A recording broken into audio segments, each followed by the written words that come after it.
at a very young age, right around puberty, as you all know, before puberty, they made decisions. And then after puberty starts, they realized they were not the sole decision maker in their life anymore. They had someone below who was consulting with them and often trying to override what they thought, did, acted, and said. And so as a young boy, men had to learn very quickly how to not be the creepy one, right? He's got all these hormones rushing through him. He doesn't know what's happening to him. He has no access to having sex with a real live woman for probably a good decade. And so you want to have some compassion for that, right? And he starts to learn very quickly. I don't want to be the creepy guy. Don't be the creepy guy. Don't say that. Don't look there. Don't look at her. Look down. And we're very sensitive to being looked at in a particular way. Like we're the tastiest snack he's ever seen. Creepy, especially if he's not attractive. So at a very young age, young boys learn to not be the creepy guy. And as they age and they start dating in their teens and 20s, they're acutely aware of not being the creepy guy. And then they start dating, and having relationships in their 20s, and they're confronted by balancing trying to be a man and not being the creepy guy. They want to be respectful to us. They don't want to come on to us. They don't want to insult us. They don't want to do that yucky street thing, right? A good man doesn't want to do that yo baby or how you doing thing. They don't want to creep you out. And while they're standing in line at Starbucks, they have to overhear two women say something like, I just don't know why that guy didn't talk to me. He really needs to grow a pair. So they have to balance this life of not being the creepy guy, not being the predator that we all think they all are, right? Being respectful, finding out ways to show that they're a protector, not the predator. But then we've got to also expect them to be the aggressor, but not creepy. Be the pursuer, but not too aggressive. If someone's hitting on you, even if he's doing it in the most respectful way, if you're not attracted, many women will call him the creepy guy. That guy was trying to hit on me. Ugh. Right. It's heartbreaking. And then they get married, right? Or partnered. And then now they have to watch to be the respectful spouse who would never talk longer than 2 minutes to a woman at a party. And if the wife came up after and said, who were you talking to? He might have to downplay that because he doesn't want to be the creepy guy. And then they get old, and now they're the old creepy guy. So their whole life is spent monitoring, making sure that we feel safe and not creeped out by who they are. That's part of being a man. It's heartbreaking. Wow, Wendy, I'm so glad that you brought this up. We're biologically different from men, and I don't know that many women have really thought about it from this point of view that you've just expressed here. And I think that this is just a really important awareness for us to have, and how that can be a really difficult line for a man to walk, because, yes, we expect them to step up and ask out and to take the lead, and we want that, but then at the same time, every time they do that, they have that risk of being perceived, if you don't want that attention from that particular guy, as the creepy guy. And I just think that there's a lot of room for compassion here, and I'm really so glad you brought this up. It is kind of a heart-wrencher to think about it from that perspective, but yet, wow, what an important awareness for us to have as women. Yeah, and it's why I really push for online dating. There's a lot of pain-in-the-butt things about online dating. I know there's a lot of terrible things about online dating. There are creepy people who are online dating, but there are a lot of amazing men who won't meet you in the real world, even if he saw you in public. One of my, and I'm sure, Michelle, you get this all the time, one of my common questions that I get from my clients who are single, the questions always starts with a statement, and the statement is, I want my husband, but I don't want to go date online. Where can I meet him in the real world? Right. Well, The truth is there's never been a time in history where you're not going to meet him in the real world. Consent is such a big deal right now for the right reasons, right? Consent's a huge deal, and there's all this talk about my personal space and don't interrupt me.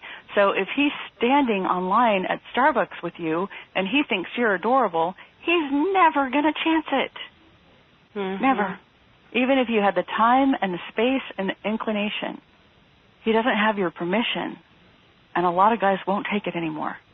So unless you meet at a party where your friend introduced you, that's about all we got left. Church. Mm-hmm. One of the most important things I ever learned from men is how safe we are in the world. Even in our sexuality and our sensuality, and because of our sexuality and our sensuality, how safe we are in the world because men are here protecting us. And I know for some women, you just want to not listen anymore. You don't believe it. And I know in 2002, when I walked my butt into the workshop room, I walked in with the attitude that all men were dangerous. I'd had something happen in my young childhood that made me see that there was no such thing as a safe man, and they were all predators, every one of them. Not one of them could be trusted. And I, from 2002 to now, am one of the biggest advocates for men because I see them, and I know that their default setting is to protect. Now, are there predators out there? Yep, there are. And absolutely. And you got to watch out for those guys. And unfortunately, 70% of predators are repeat offenders, so they really get around a lot.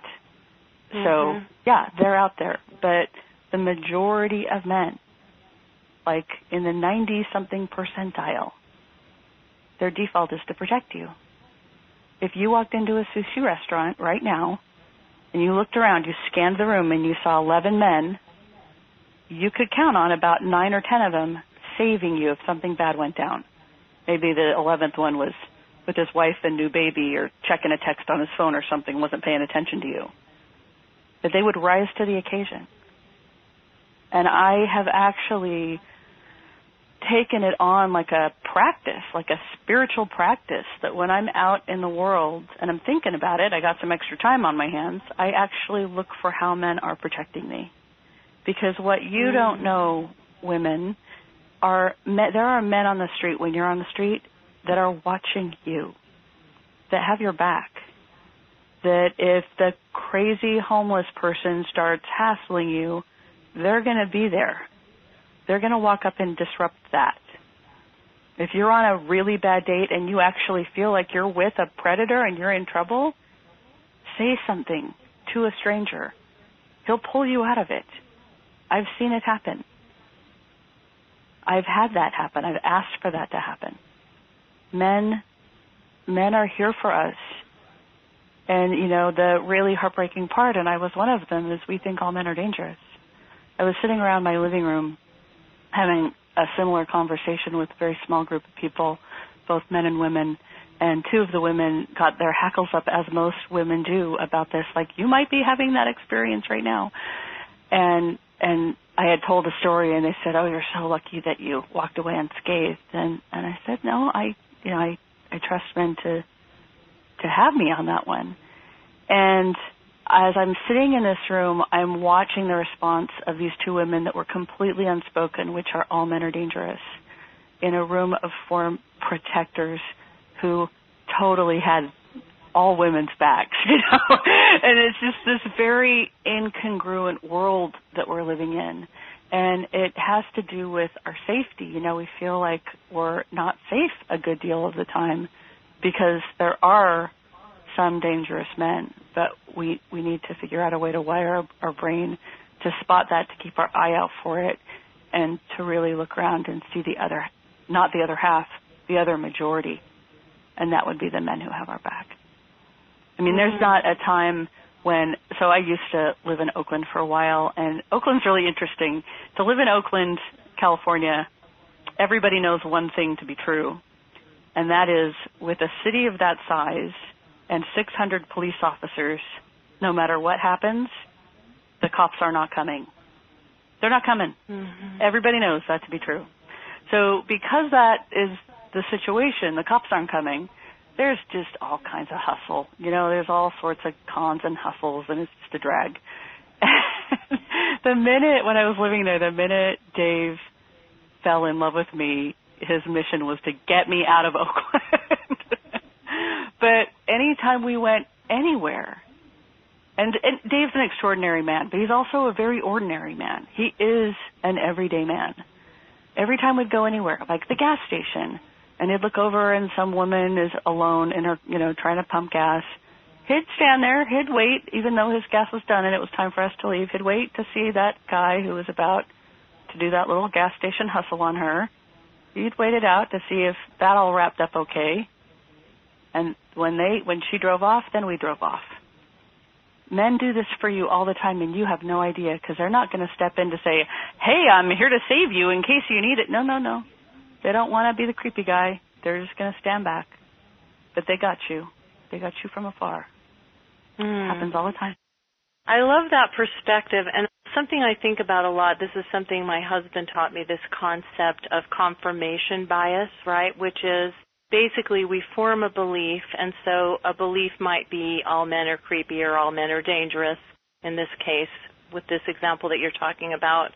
And then we go out into the world and we find that we experience that over and over and over again, because that's our belief system. And so we go out there subconsciously, I'm sure, in most cases, and we gather evidence to confirm that belief. And so that belief grows deeper and bigger and stronger. And this happens so often in relationships.